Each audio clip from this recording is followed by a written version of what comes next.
Selamat berjumpa saudaraku dalam persekutuan usia lanjut GKI Peterongan. Salam sejahtera dan salam sehat semuanya.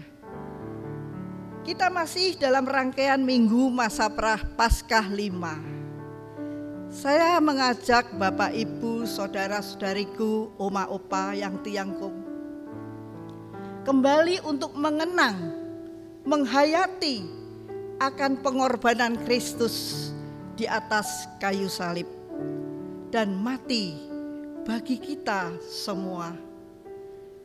Mengapa Yesus melakukan itu? Mengapa Yesus rela menderita sampai mati di salib? Itu semua karena Yesus sangat-sangat mengasihi kita.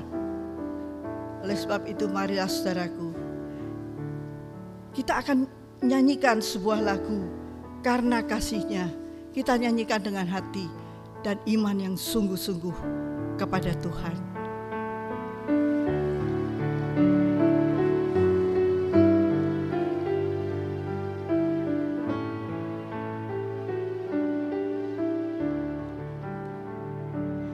Mengapa Yesus turun dari sorga, masuk dunia gelap penuh celah, berdoa dan bergumul dalam taman, tawan pahit pun diterimanya. Mengapa Yesus menderita di dera dan mahkota duri pun dipakainya? Mengapa Yesus mati bagi saya? Kasihnya, ya karena kasihnya.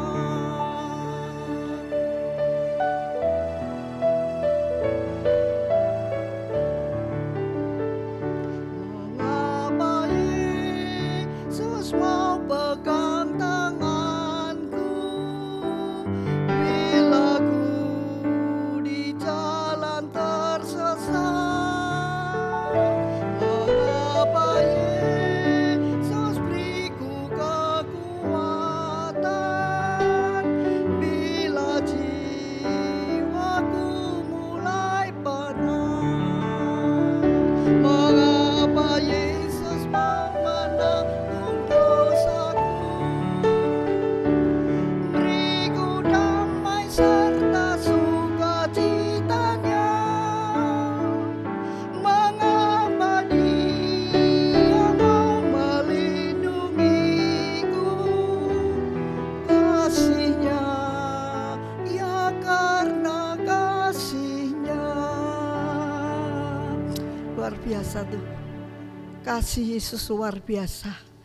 Mari saudaraku, kita datang pada Bapa, kita sehati berdoa. Bapa di surga, kalau kami mengenang dan mengingat kembali akan pengorbanan Kristus di atas kayu salib, Tuhan, sungguh hati kami hancur. Hati kami sedih melihat pengorbananmu, tapi itu semua Engkau lakukan karena kasih-Mu kepada ciptaanmu di dunia ini, agar kami boleh menerima hidup kekal, keselamatan kekal yang Engkau berikan dengan cuma-cuma. Terima kasih Tuhan, terima kasih. Kami percaya Engkau hadir di sini, di dalam persekutuan usia lanjut GKI Peterongan pada pagi hari ini. Dan Engkau akan memberkati umat-Mu yang sudah hadir di dalam persekutuan secara online maupun mendengarkan di Radio Iktus. Biarlah Tuhan Engkau kuduskan persekutuan kami ini dari awal, pertengahan hingga akhir. Dalam nama Yesus, Tuhan dan Juru Selamat kami sudah berdoa. Amin.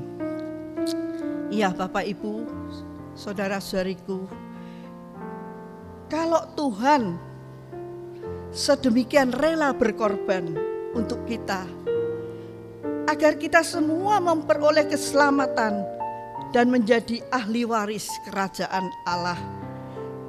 Mari saudaraku, seberat apapun beban penderitaan hidup kita yang kita alami di dunia ini, tetaplah pegang salib itu sampai ajal menjemput kita dan kita tukarkan dengan mahkota hidup kekal.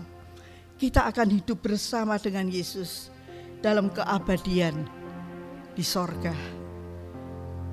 Marilah kita nyanyi sebuah pujian untuk hormat bagi nama Tuhan. Nun di bukit yang jauh.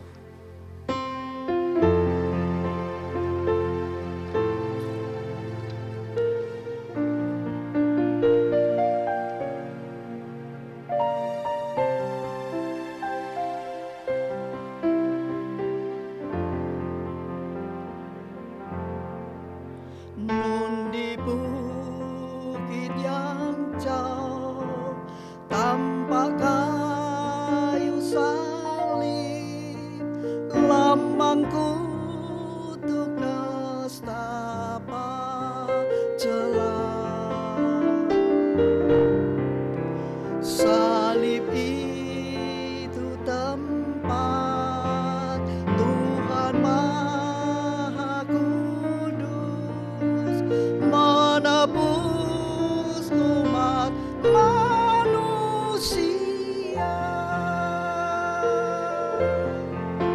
Salib itu kujunjung penuh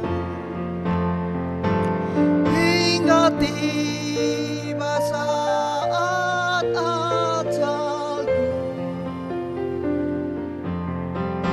Salib itu kurangku teguh dan mahkota kelak milikku. Saudaraku, ketika saya menyanyikan lagu ini, saya ingin menangis karena begitu besar pengorbanan Kristus di atas kayu salib.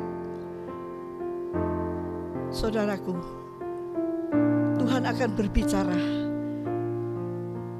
melalui hambanya, Pendeta Jerdy Stefan, dengan sebuah tema, tetap ku pegang salib itu. Luar biasa. Jangan kemana-mana, dengarkanlah kebenaran firman Tuhan yang menjadi kekuatan. Tetap ku pegang salib itu.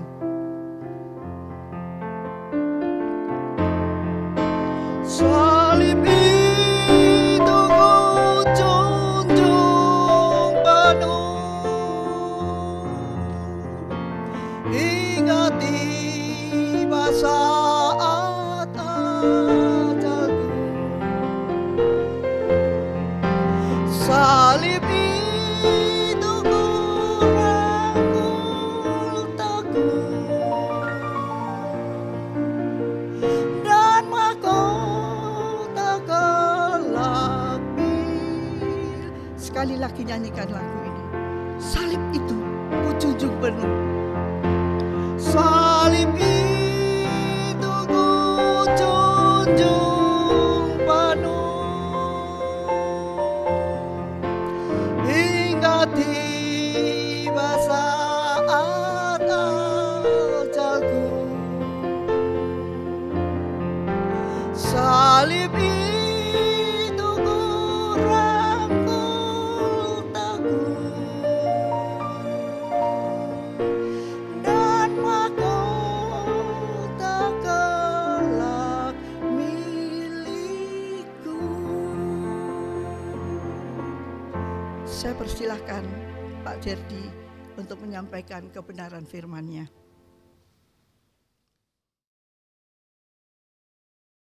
Saudara kekasih Tuhan, sebelum kita bersama-sama membaca dan merenungkan akan kebenaran firman Tuhan, mari kita akan berdoa. Kita berdoa.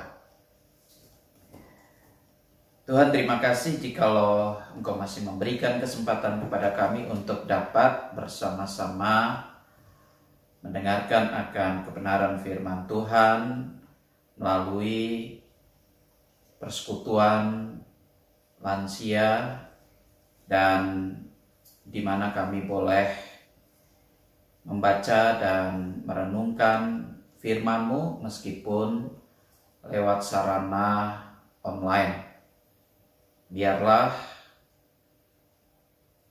ini menjadi bagian dalam kehidupan kami yang dimana Tuhan selalu mengingatkan kami sebagai anak-anak Tuhan yang terus mengikuti Tuhan dengan setia. Pimpin kami dan berkati kami. Di dalam nama Tuhan Yesus Kristus kami berdoa. Amin. Saudara yang terkasih, kita akan membaca firman Tuhan dari Matius pasalnya yang ke-16, mulai ayatnya yang ke-21 hingga yang ke-28. Sesuai dengan tema kita pada saat ini, tetap kupegang salib Kristus. Demikianlah firman-Nya. Pemberitahuan pertama tentang penderitaan Yesus dan syarat-syarat mengikut Dia. Sejak waktu itu Yesus mulai menyatakan kepada murid-muridnya bahwa Ia harus pergi ke Yerusalem dan menanggung banyak penderitaan dari pihak tua-tua, imam-imam kepala dan ahli-ahli Taurat, lalu dibunuh dan dibangkitkan pada hari ketiga. Tetapi Petrus menarik Yesus ke samping dan menegur Dia, katanya, "Tuhan, kiranya Allah menjauhkan hal ini. Hal itu sekali-kali takkan menimpa Engkau." Maka Yesus berpaling dan berkata kepada Petrus, "Enyahlah iblis, engkau suatu batu sandungan bagiku, sebab engkau bukan memikirkan apa yang dipikirkan Allah, melainkan apa yang dipikirkan manusia." Lalu Yesus berkata kepada murid-muridnya, "Setiap orang yang mau mengikut aku, ia harus menyangkal dirinya, memikul salibnya, dan mengikut aku. Karena barang siapa mau menyelamatkan nyawanya, ia akan kehilangan nyawanya. Tetapi barang siapa kehilangan nyawanya karena aku, ia akan memperolehnya. Apa gunanya seorang memperoleh seluruh dunia tetapi kehilangan nyawanya? Dan apakah yang dapat diberikan sebagai ganti nyawanya? Sebab Anak Manusia datang dalam kemuliaan Bapanya diiringi malaikat-malaikatnya.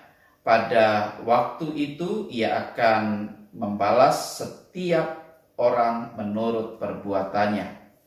Aku berkata kepadamu, sesungguhnya di antara orang yang hadir di sini ada yang tidak akan mati sebelum mereka melihat Anak Manusia datang sebagai Raja dalam kemuliaannya." Ya, saudara yang terkasih, ketika kita berbicara tentang salib, tetap kupegang salib Kristus, di mana tentu kita bisa melihat dan membandingkannya dengan situasi yang kita hadapi saat ini, di mana zaman sekarang ini teknologi begitu maju dan sangat diandalkan dalam kehidupan modern. Karena daripadanya lah teknologi itu dapat membantu manusia untuk mengerjakan segala sesuatu, sehingga menghasilkan hal-hal yang lebih banyak dengan mutu yang lebih baik, dalam waktu yang lebih cepat, dengan cara yang lebih mudah. Tidak mengherankan bila gaya hidup manusia modern adalah lebih cepat, lebih enak, lebih mudah, dan gaya hidup tersebut adalah gaya hidup instan, fast food, tidak perlu susah-susah apalagi sampai menderita segala. Nah, sehingga memang penderitaan zaman sekarang itu adalah sesuatu yang dihindari. Bisa kita katakan haram lah untuk menderita. Ya, orang tidak mau mengalami penderitaan itu. Nah, saudara, berikut ini ada sebuah video klip tentang bagaimana seorang anak Tuhan dipercayakan untuk berpegang tetap pada salib di tengah berbagai macam ya gangguan yang harus ia hadapi, tetapi ia harus tetap setia. Coba kita lihat cuplikan berikut ini.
Yaitu saudara, kita bisa lihat video yang pada akhirnya dengan ketekunan, kesetiaan dan perjuangannya Tuhan Yesus mengapresiasi anak tersebut karena tetap berpegang setia pada salib Kristus. Kira-kira orang Kristen yang sudah terbiasa dengan cara hidup yang enak, yang mudah, dalam mentalitas seperti yang ada pada zaman modern sekarang ini, disuruh ikut Yesus dengan segala penderitaannya, berpegang pada salib Kristus, mau nggak ya? Atau sanggup nggak ya? Mungkin kalau orang Kristen yang maunya enak saja, yang segala sesuatu beres, mungkin Yesusnya yang sebagai Tuhannya juga berbeda. Yesus konglomerat, atau Yesus pemimpin yang sukses, yang tanpa penderitaan. Nah saudara, sayangnya Yesus bukanlah konglomerat. Yesus bukanlah orang yang segala sesuatu serba sukses, yang semuanya memberikan kesenangan kepada para pengikutnya, yang maunya enak melulu. Tetapi Yesus di sini adalah Yesus yang hidup dengan gambaran visi dan misi yang jernih, visi dan misi yang daripada Allah Bapa. Meskipun Petrus di dalam bacaan kita menolak dan berharap bahwa Yesus dijauhkan dari penderitaan, namun Yesus sama sekali tidak tertarik, ya, dengan pembelaan Petrus terhadap Yesus, ya, di mana Petrus mengatakan bahwa kiranya dijauhkan penderitaan itu. Namun Yesus tetap justru ada pada satu ketetapan hatinya, visi dan misi untuk berpegang kepada misi yang diembannya. Yesus ya mengenyahkan hal-hal yang Petrus inginkan, dan dia katakan itu dengan sedikit ya agak kasar, enyahlah iblis, engkau suatu batu sandungan. Nah di sini Yesus ternyata tidak suka. Karena apa? Apa yang dijalani Yesus bukan merupakan suatu paksaan. Dia rela untuk menjalani pengorbanan untuk keselamatan bagi manusia. Dan itu merupakan bagian dari hidup di mana ini yang menjadi visi dan misi Bapanya, menyelamatkan manusia. Apa yang dialami Yesus di satu sisi oleh karena dosa dan kejahatan manusia, tetapi di sisi lain juga karena keinginannya bersama-sama dengan manusia, mengangkat manusia, dia begitu solider terhadap manusia. Nah, sikap Yesus yang mengambil jalan salib, jalan penderitaan ini dan tetap berpegang pada salib itu seharusnya mengilhami saudara dan saya, kita semuanya. Dan kita bisa melihat dua hal dalam kehidupan ini dari apa yang Yesus lakukan, ya, setia kepada salib itu, jalan salib itu. Yang pertama, seringkali sangat sukar untuk kita terima apabila kita mengalami penderitaan karena sesuatu atau karena perbuatan orang lain. Mengapa kita sukar untuk menerima penderitaan tersebut? Karena kita berpikir itu bukan kesalahan kita, tetapi itu di luar kita, ya. Contohnya ketika saya bersikap adil, jujur, tetapi malah kujur, ya, malah disingkirkan, malah hancur, gitu ya. Saya Kristen tetapi malah saya dibenci, dianiaya, padahal saya tidak melakukan apa-apa. Kalau penderitaan semacam itu terjadi, ya, mengapa kita harus menolak dan melarikan diri dari kenyataan itu, saudara? Bukankah Yesus juga tidak pernah menolak penderitaan itu, dan semuanya itu juga sebagai konsekuensi yang harus ia tanggung karena dosa-dosa manusia? Apakah Yesus salah? Tidak. Apakah dia berdosa? Tidak. Ya. Tetapi dia tidak pernah menghindar kenyataan ketika dia mau menyelamatkan manusia. Konsekuensi penderitaan yang ia tanggung, ya sudah. Makanya dia juga memberitahukan kepada para murid-muridnya bagaimana dia akan menderita dan mati.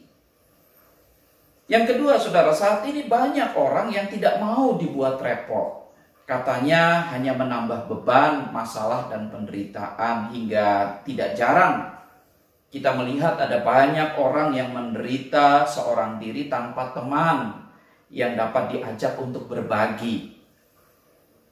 Tingkat ego manusia sudah sedemikian tinggi sehingga manusia hidup sendiri-sendiri dan nggak mau peduli dengan orang lain, nggak mau care terhadap orang lain. Ya, mungkin dia berkata masa bodoh amat, itu bukan urusanku. Nah, kalau saat ini ya banyak orang yang bersikap demikian, ya tentu bagi orang-orang Kristen janganlah sampai demikian. Karena apa? Kita percaya kepada Allah, dan ketika kita percaya kepada Allah, kita juga mengikuti sesuatu apa yang dilakukan oleh Allah, diteladankan oleh Allah di dalam diri Yesus. Karena Allah kita adalah Allah yang peduli. Allah yang peduli ini telah memberikan dirinya menderita bersama dengan manusia. Dan inilah pengilhaman yang kedua dari sikap Yesus yang berani mengambil jalan salib, jalan penderitaan, yang tetap berpegang teguh kepada ya salib itu, saudara.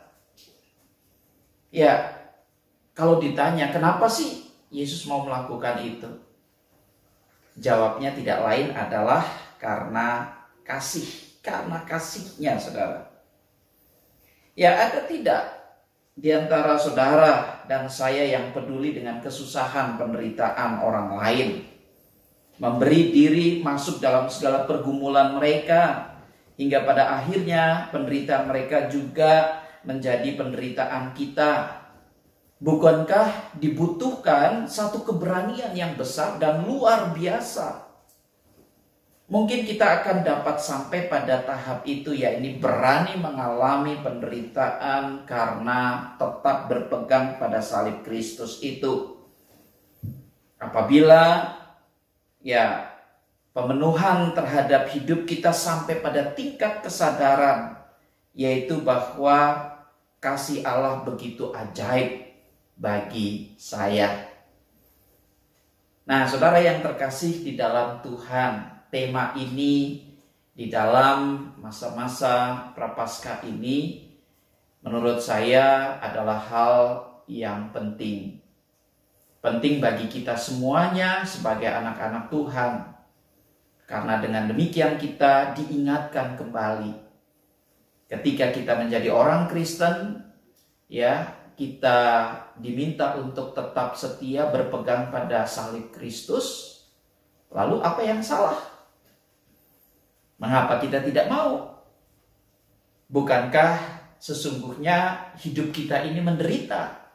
Bukankah sesungguhnya dan seharusnya hidup kita ini ya pada akhirnya ada di dalam satu penderitaan yang kekal, maut itu. Syukur Allah telah menolong kita, menyelamatkan kita. Jadi kalau kita menderita karena konsekuensi kita percaya dan dari percaya itu kita diselamatkan, ya biarlah ya kita tetap jalani itu karena ya sebagai anak-anak Tuhan kita percaya kepada Allah, kita setia kepada Allah untuk mempertahankan keselamatan yang sudah Tuhan berikan kepada kita. Nah, Bapak Ibu Saudara yang terkasih di dalam Tuhan, ya marilah salib itu jangan kita lupakan, salib itu jangan kita tinggalkan, karena salib itu kita ingat bahwa Yesus sudah menderita bagi saya dan itu sesuatu yang ajaib. Kalau saya menderita bagi Yesus, itu adalah sesuatu yang dimana ya sebagai satu konsekuensi. Dan biarlah kita juga tetap setia kepada Kristus, karena toh hasil yang kita dapatkan dari penderitaan karena mengikut Yesus itu tidak seberapa yang akan kita alami, jauh, di mana kita akan mendapatkan satu kekekalan, satu keselamatan, satu kehidupan yang luar biasa.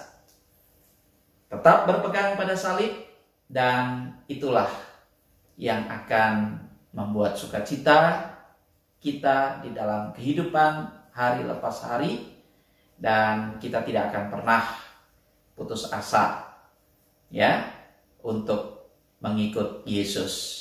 Dan kiranya Tuhan memberkati dan menguatkan saudara. Mari kita berdoa. Terima kasih Tuhan, jikalau Engkau mengingatkan kami betapa salib-Mu adalah lambang keselamatan bagi kami. Salib yang adalah penderitaan yang ada di dalam diri-Mu merupakan satu jalan yang membuka kehidupan di dalam kekekalan bagi kami semuanya. Oleh karenanya kami ingin tetap berpegang pada salib Kristus, meskipun kami menghadapi berbagai macam tantangan di dalam dunia ini. Oleh karenanya kuatkanlah setiap anak-anak Tuhan yang setia tetap berpegang pada salib-Mu. Dan biarlah pada akhirnya mereka juga bisa merasakan satu kehidupan yang mulia, janji-janji Tuhan yang akan Tuhan anugerahkan bagi mereka yang setia.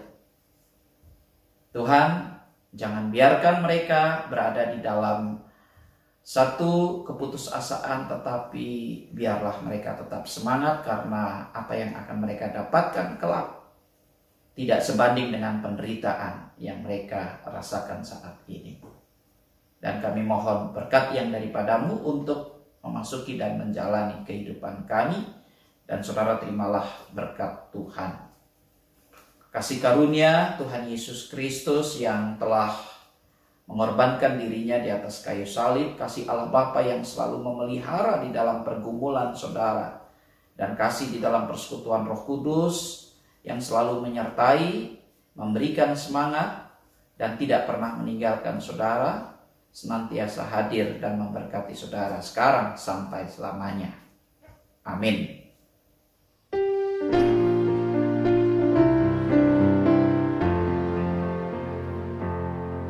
Bapa, terima kasih.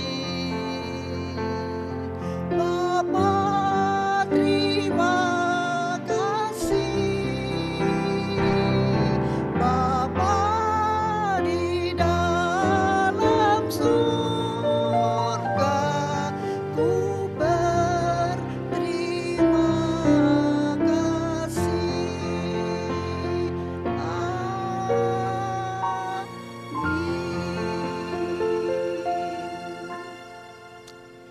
Di penghujung persekutuan ini ada beberapa hal yang perlu saya sampaikan.